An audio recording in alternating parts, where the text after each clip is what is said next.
Muito bem, nós vamos meditar então na palavra de Deus e eu gostaria de estar tratando com vocês desse tema tão importante, o mundo, a carne e o diabo. Nós já vimos as marcas da carne, não é? E agora nós vamos começar a entrar numa parte muito mais aprofundada disso e eu queria falar a respeito disso, não é? Que é a respeito do mal que habita em mim, que habita em nós. Eu não sei se você já teve a oportunidade de perceber assim em você mesmo um certo descontrole que você acaba dizendo para você mesmo: meu Deus, o que é que eu estou fazendo, não é? Eu estava lendo esses dias a história de um pai que ele comprou uma geladeira e essa geladeira, principalmente as mais modernas agora, ela vem com um puxador que você pode mudar o lado, né? Às vezes, dependendo de onde fica a geladeira, ela tem que abrir para cá ou então desse lado. Então o puxador ele pode ser mudado, mas você muda tudo, não é? Onde a porta abre, então você tem que abrir, fazer ali umas mudanças. E ele resolveu fazer isso, que já fazia tempo que ele tinha planejado. Fazer isso, né? E então o que aconteceu? A geladeira estava cheia de coisas e ele puxou a geladeira, desligou e tentou fazer isso o mais rápido possível, né? Ele conseguiu desparafusar a porta e tal, e então quando ele foi fazer a mudança de lado, ele percebeu que ele precisava de uma chave estriada e ele não tinha essa chave estriada. Ele começou já a perder um pouco a paciência, porque as coisas começam a degelar dentro da geladeira. E aí os seus 3 filhos, né, que tem uma diferença de idade muito pequena entre eles, começaram a rivalizar, a fraternidade ali perto deles, acabou chutando os parafusos, alguns que ele tinha já tirado, e aquilo correu para debaixo dos armários e tudo mais. Ficou bastante complicado e ele, naquele momento, ele acabou tendo assim uma espécie de ataque de fúria, né? E acabou descontando nas crianças, assim, brigando com eles assim de uma forma muito feroz até. E ele então, ali no reflexo da geladeira, que era uma geladeira assim meio que de inox, né? Ele percebeu que a cor do rosto dele estava bastante vermelha, ele estava bastante irritado. E de repente ele olha para si mesmo e fala assim: meu Deus do céu, o que eu estou fazendo, né? O que está acontecendo? Quem é esse aí, né? Quem é esse cara? E sabe, meus irmãos, a gente passa por situações como essa. Eu não sei se já aconteceu alguma coisa assim com você, não é? Você se perceber ali fora de si, sem controle, sem domínio de você mesmo. Já aconteceu isso com você? De repente você fala assim: meu Deus, o que eu estou fazendo, né? O que é isso? O que é isso que eu estou sentindo? E por que eu fiz isso? Sabe, meus irmãos, o apóstolo Paulo, ele já se sentiu desse jeito e ele acaba falando da sua própria experiência para nos ajudar como é que nós lidamos, não é? Para entender essa nossa loucura, para entender, de repente, esses arroubos que nós temos. E às vezes nem é assim de forma de arroubo, não é? Mas ele percebe que existe uma dificuldade, muitas vezes, do autocontrole, de fazer aquilo que gostaria de fazer, do bem que gostaria de fazer. Tudo isso está no capítulo 7 de Romanos, quando ele trata, inclusive, desse particular, não é? E ele fala dessa natureza carnal, dessa natureza pecaminosa. E é bastante interessante porque lá ele usa alguns termos, não é, que a gente vai usar durante todo o nosso estudo.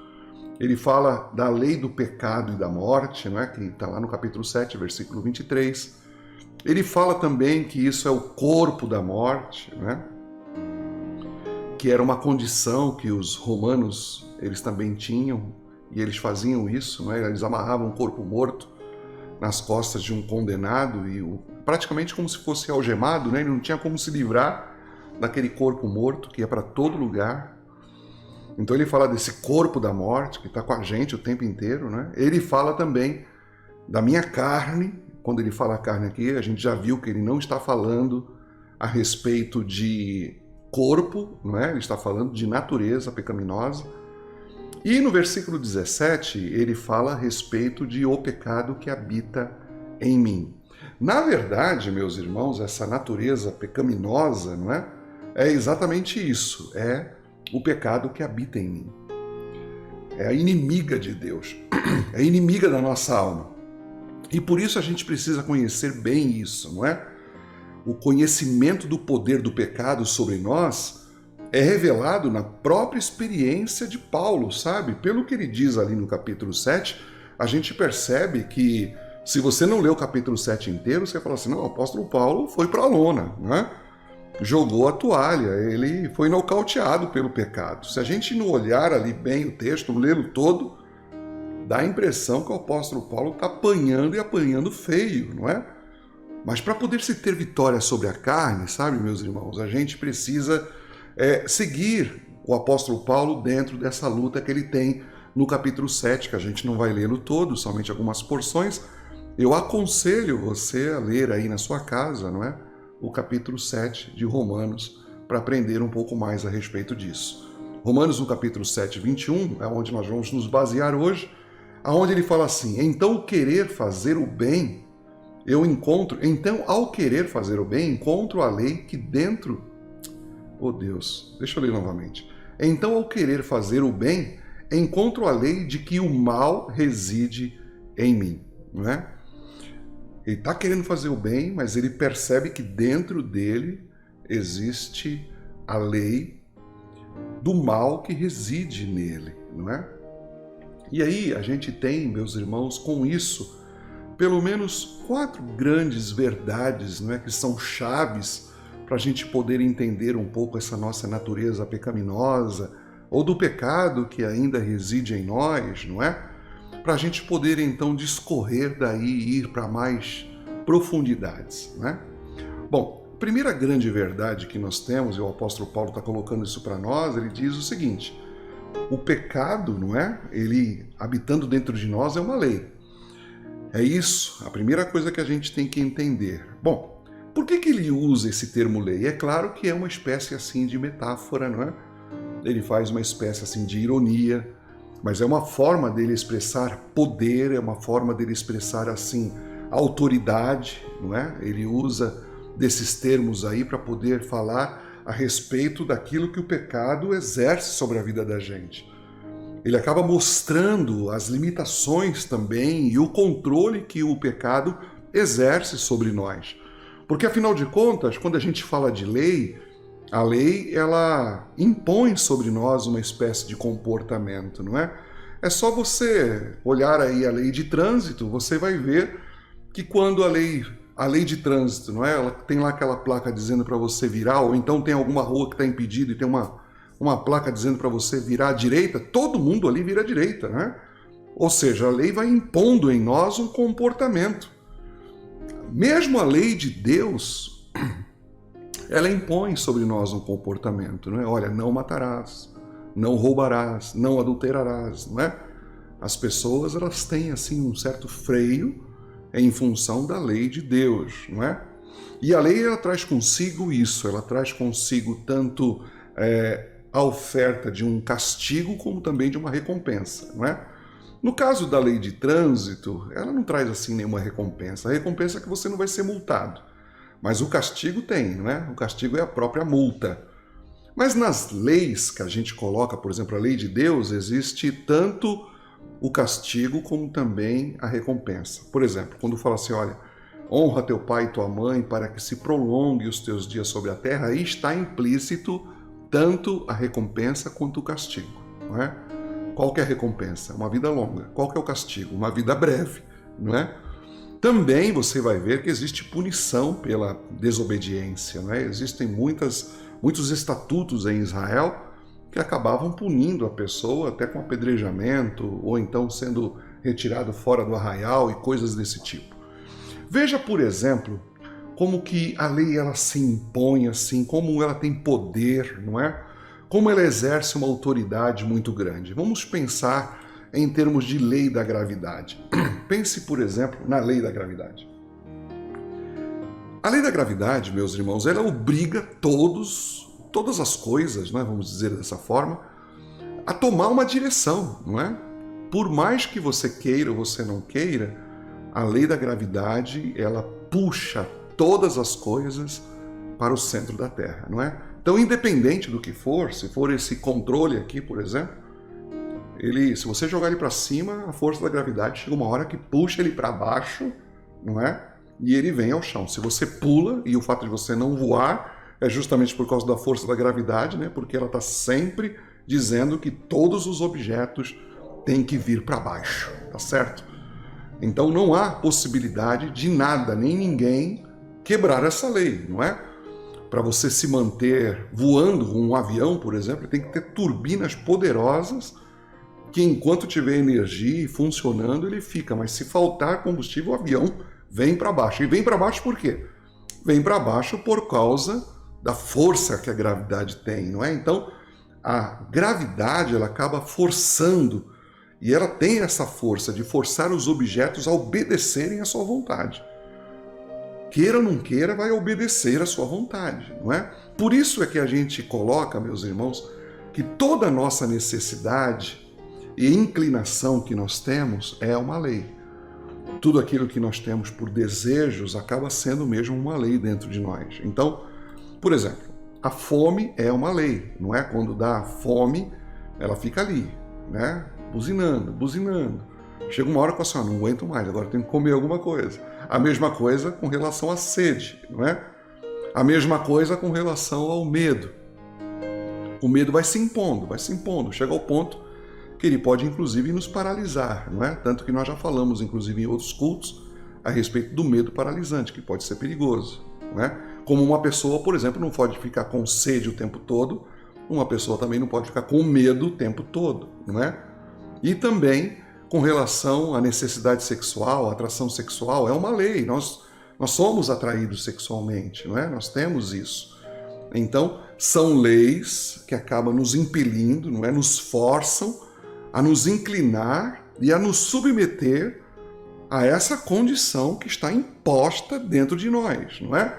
No caso, por exemplo, da lei do pecado e da morte, no caso do pecado que habita em nós, não é? Acaba funcionando da mesma maneira. Ela vai nos atraindo, ela vai nos ameaçando, ela vai nos maltratando ou também recompensando, não é? Nós vamos falar a respeito dessa recompensa mais tarde, tá certo? Mas o pecado, ele pode nos recompensar? Sim, o pecado nos recompensa. A Bíblia fala do prazer do pecado, não é? Nós somos muitas vezes como cachorrinhos, sabe? Que quando faz aquilo que o pecado quer, recebe lá um biscoitinho do pecado, entende? E também quando nós não fazemos aquilo que o pecado tem por desejo, a gente é maltratado por ele. A gente recebe mesmo o castigo, não é? E sabe, meus irmãos, essa lei, ela é tão poderosa, não é? Que ela inclusive afeta a vida dos próprios crentes, querendo moldar o nosso caráter de forma pecaminosa mesmo. Então é possível que você tenha se entregado a Cristo e o seu caráter, ele precisa ser moldado conforme o caráter de Cristo, mas se isso não acontecer, ele vai continuar sendo moldado cada vez mais profundamente ao caráter de uma natureza pecaminosa. Ou seja, sempre tem alguém moldando o nosso caráter, não é? Que seja Cristo, porque se não for Cristo, o pecado vai estar moldando o nosso caráter. A pergunta que se faz, principalmente para nós que somos cristãos, é assim: bom, mas então em que sentido Cristo ele derrotou o pecado na vida do crente, não é? Bom, a gente percebe, meus irmãos, que ele derrubou o domínio do pecado, não é? Nós antes estávamos no reino do pecado, nos domínios do pecado. Quando Jesus implantou um novo reino, ele enfraqueceu o poder do pecado. Esse pecado já não vai gerar mais morte eterna para nós. Mas esse pecado ele não está morto. Ele não foi ele foi deposto do trono, melhor dizendo, mas ele não desistiu do trono. Ele ainda quer tomar o trono de volta, o trono onde Cristo habita, não é? Então é muito importante nós entendermos isso. Quando você nasce de novo, você recebe uma nova natureza. Mas recebe uma nova natureza contendo ainda em si mesmo a velha natureza. E essa velha natureza é completamente governada pelo pecado. A gente pode chamar inclusive que é o pecado habitando dentro de você, não é? E a Bíblia coloca, e o apóstolo Paulo usa essa metáfora, é uma lei que se impõe, que obriga, que diz vire, e a gente, né, sente aquela necessidade de virar. Ele diz siga, e a gente sente aquela necessidade de seguir. É como se fosse uma lei mesmo, não é? E traz recompensas, e traz castigos, tudo isso, nós vamos ver isso mais tarde, tá bem? Em segundo lugar, uma das coisas que o apóstolo Paulo coloca também, ele diz que essa lei reside dentro dele, né? Ou seja, nós encontramos essa lei dentro de nós. Na maioria das vezes, quando a gente fala de lei, não é? A lei, ela geralmente está fora de nós, não é? Que nem a Constituição, está fora de nós. É um livro que você pega e ali você fica sabendo a respeito da lei que rege o Brasil, a Constituição, ou pelo menos deveria reger, não é? A lei penal, não é? O Estatuto da Criança, do Jovem Adolescente, e assim vai, não é? Paulo, ele fala que ele encontrou essa lei dentro dele, não é? E sabe, meus irmãos, uma coisa é você ficar analisando o pecado original, não é? Como se fosse, assim, uma espécie de CSI. Lembra do CSI, aquele seriado americano, né? Que eles pegavam o corpo, levavam lá, a pessoa chegava a fazer autópsia e abria e tal, e coletava lá, esse cara comeu isso, ele morreu disso e aquela coisa toda. Uma coisa é você ficar ali como se fosse um especialista, analisando aquilo que está sobre a mesa, não é? Outra coisa é você ser submetido a essa força, a essa loucura, entende? É mais ou menos assim. Vamos dizer que a gente vivesse aí nos anos 80, quando a AIDS era uma doença assim muito ruim, não é? Uma coisa é você ouvir a palestra a respeito de AIDS, como é que é o vírus da AIDS, aí você tem um desenho lá do vírus da AIDS e tudo mais, o que a AIDS faz, entende? Outra coisa é você chegar no gabinete lá do médico, né, no seu consultório, e ele chegar para você e falar assim, olha, você é HIV positivo, sinto muito, né? E você ter o vírus dentro de você. Então, uma das coisas que você tem que entender é assim, poucas pessoas, elas chegam ao entendimento dessa lei dentro de si, principalmente os cristãos, não é? Porque se tivessem consciência dessa lei dentro deles, a gente ouviria muito mais queixas a respeito dessa natureza pecaminosa nas orações. A gente veria muito mais lutas, não é? De pessoas tentando tratar com essa sua natureza carnal e menos frutos dessa natureza carnal no mundo, entende? E sabe, só os cristãos, eles são as únicas pessoas que têm esse conhecimento dessa lei dentro de si. São eles que encontram essa lei, não é? E eu vou dizer assim que é uma pequena parcela, inclusive, dos cristãos que têm esse conhecimento dessa lei dentro deles, não é? Agora, o não cristão não tem nem como avaliar, porque ele já se deixou levar por essa força, não é? Ele já se rendeu a esse rio. É como se fosse uma folha que é jogada no rio e ela não tem nenhuma resistência. Ela simplesmente se coloca ali à mercê da força do rio. Se o rio estiver indo para lá, ela vai para lá. Se o rio fizer uma curva, ela faz a curva. O cristão não. O cristão é uma pessoa que depois que descobre essa sua natureza carnal, ele nada mesmo contra a correnteza, não é? Ele encara o seu pecado. Ele se opõe à sua força, entende? Ele vai enfrentar isso de cara, não é? Ele não vai se render de jeito nenhum. Ele percebe que existe agora um outro rei, entende? Então, o apóstolo Paulo, ele encontrou essa lei dentro dele, ou dentro de nós, não é? Bom, em terceiro lugar, também nós encontramos essa lei quando nós estamos nas nossas melhores condições, não é? Não é somente quando você fica vermelho e você olha no espelho e você fala assim, meu Deus, o que foi que eu fiz? Não. Embora ela seja muito poderosa, meus irmãos, essa lei, ela não governa o coração do crente. Não é porque ela diz que é para virar que você tem que virar. Não é porque ela diz siga, ou então abrace isso, não é? Ou se lance nisso, que você tem que se lançar. E o apóstolo Paulo, ele encontrava essa lei operando nele quando ele queria principalmente fazer o bem.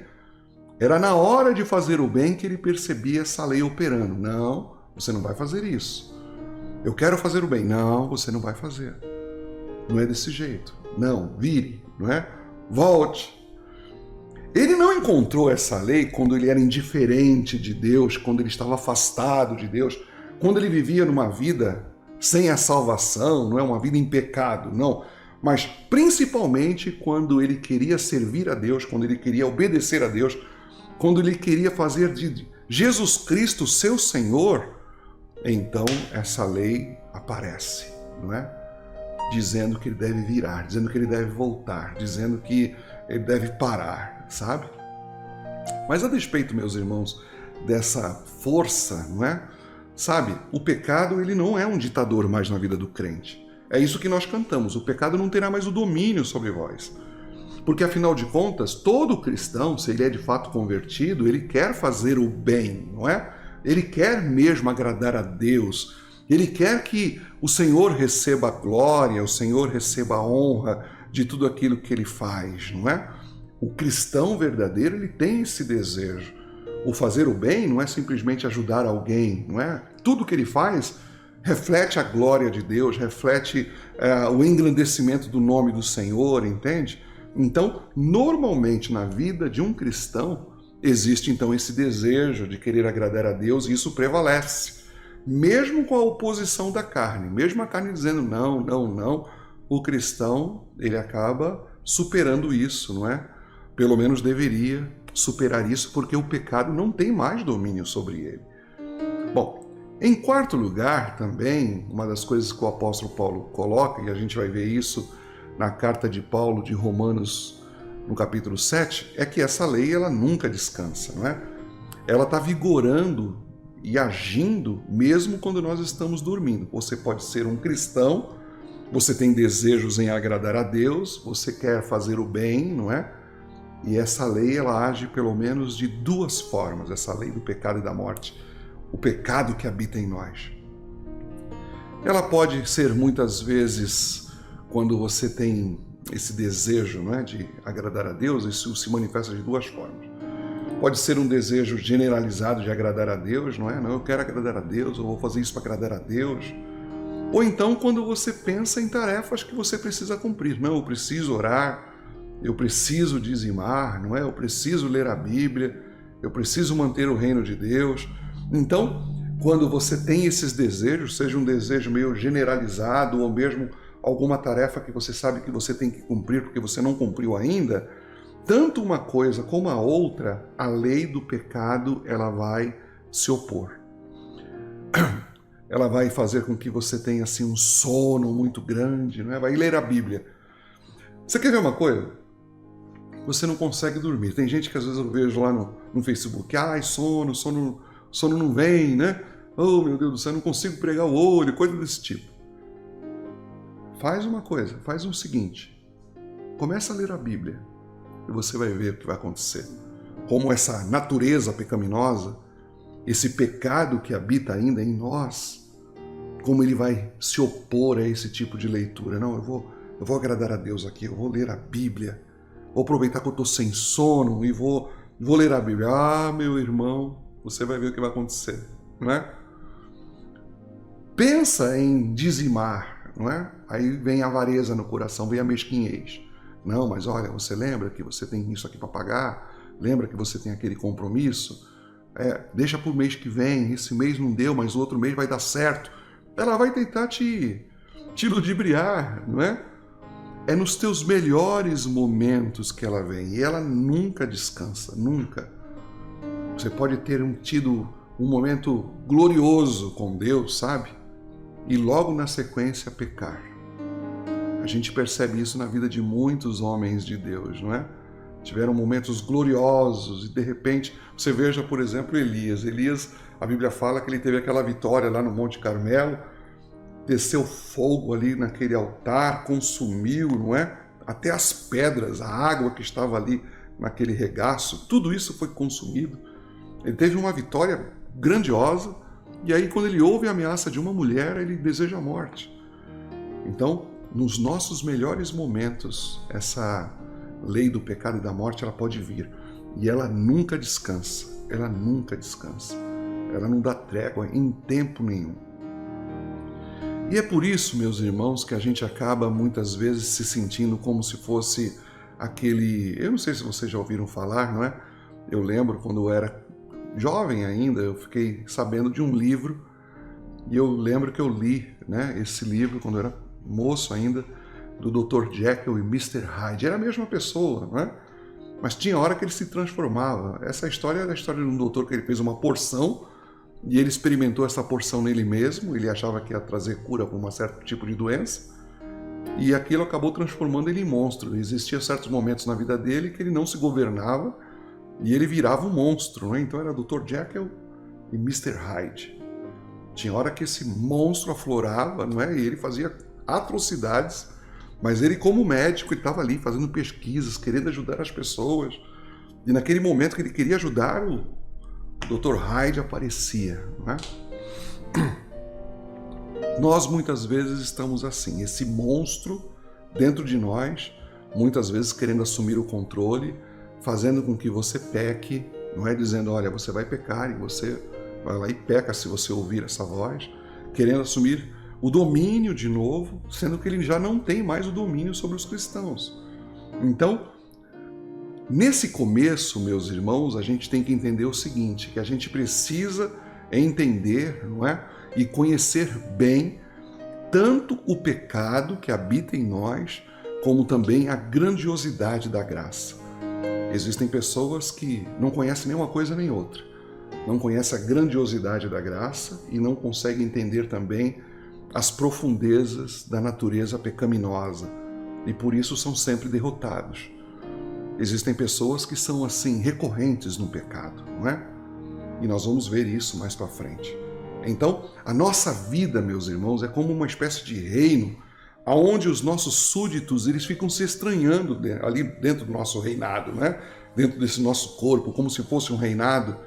Eles estão sempre se estranhando, eles são inimigos mortais ali, existem súditos que eles não se toleram, não é? E se o rei, que somos nós, a nossa inteligência, a nossa cabeça ali no caso, não é? Se você não for sábio, o seu reino se destroça inteiro, não é? Sabe? Uma das coisas que a gente tem que entender é que em nós existe a lei do pecado, mas também existe a lei do espírito da vida, que são opostos entre si, não é?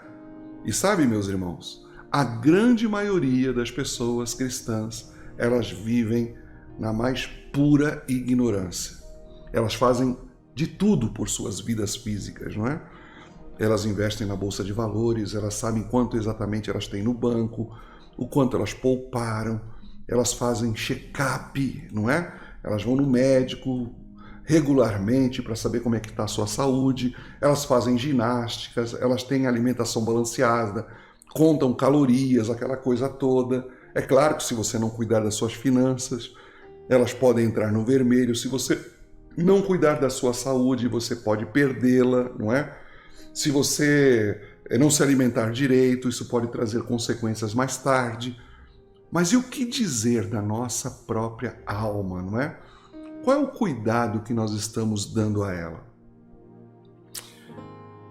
Salomão, ele falou o seguinte em Provérbios, no capítulo 4, versículo 23. Sobre tudo o que você deve guardar, guarda o seu coração, porque dele procedem as fontes da vida. O que nós vamos começar a aprender daqui para frente, meus irmãos, e eu vou parar por aqui, é conhecer a respeito desse pecado que habita em nós e pode ser muito humilhante, sabe isso? Mas mesmo que seja, é sabedoria de Deus para nós, porque nós precisamos nos conhecer, tanto a altivez da graça como a profundidade do pecado. Se é que há de que nós vamos viver libertos, não é? Enquanto caminhamos a nossa vida cristã. Por isso, esse estudo que ele está sendo assim introdutório nessa área agora da carne, não é? Ele é muito importante. A gente entender essa força, não é? Essa autoridade que muitas vezes o pecado ele exerce sobre nós, sendo que ele já não tem mais essa autoridade. E nós nos submetemos a ela porque Nós estávamos acostumados a ouvir o tempo inteiro, não é? O tempo inteiro da nossa vida a gente sempre ouviu a natureza pecaminosa, o pecado que habita em nós. Nós nunca nos opomos a ele, mas agora existe uma nova natureza. E essa nova natureza diz assim, você não tem mais que obedecer o pecado. Você não tem mais que seguir as suas ordens. Você só segue se você quiser. E mesmo que você tenha essas inclinações, elas podem ser vencidas ainda pela lei do Espírito de vida que habita em nós através do Espírito Santo. Mas isso nós vamos ver mais para frente. Amém, queridos? Se você tiver alguma dúvida a respeito do estudo que nós demos hoje, eu gostaria muito que você nos procurasse. Aí está o nosso telefone, não é? Principalmente aqueles que vão fazer uso desse estudo mais tarde. Você pode nos procurar, que nós vamos ter o maior prazer de poder responder todas as suas dúvidas. Mas eu só digo o seguinte, que você continue ouvindo esses estudos para você entender bem o que é a natureza pecaminosa, o que é essa carne, não é? Esse pecado que ainda habita em nós, que Paulo chama de corpo da morte, lei do pecado e da morte, carne, não é? Tudo isso que nós já vimos hoje. Amém? Curve a sua fronte, feche os seus olhos. Vamos orar ao Pai em nome de Jesus. Deus bendito e santo, nós oramos nessa noite porque nós estamos entrando, Senhor, em um território completamente desconhecido, principalmente da maioria dos cristãos, quando diz respeito à sua própria natureza pecaminosa. Sim, nós cristãos, embora tenhamos nascido de novo, embora tenhamos ganhado uma natureza nova da parte de Deus, ainda temos essa velha natureza dentro de nós, que Paulo chama de corpo da morte, que Paulo chama de carne, que Paulo chama de lei do pecado. Ajude-nos, por favor, Senhor, a sabermos lidar com isso, porque existem muitos cristãos que não conseguem entender, porque muitas vezes são vencidos pelo pecado, muitas vezes não conseguem deixar vícios, muitas vezes não conseguem deixar o pecado para trás, e alguns, inclusive, acabam até mesmo adotando o pecado como se fosse uma espécie de animal de estimação, ao qual eles não querem abrir mão, e continuam sendo enganados por sua própria natureza pecaminosa. Por isso eu te peço que, em nome de Jesus, o Senhor esteja lidando conosco, nos ajudando, Senhor, com a grandeza daqueles que sabem e podem se tornar vitoriosos, porque, de fato, Senhor, conhecer a verdade nos liberta. Eu te louvo e te agradeço por esse momento, em nome de Jesus, em nome de Jesus. Amém, amém e amém.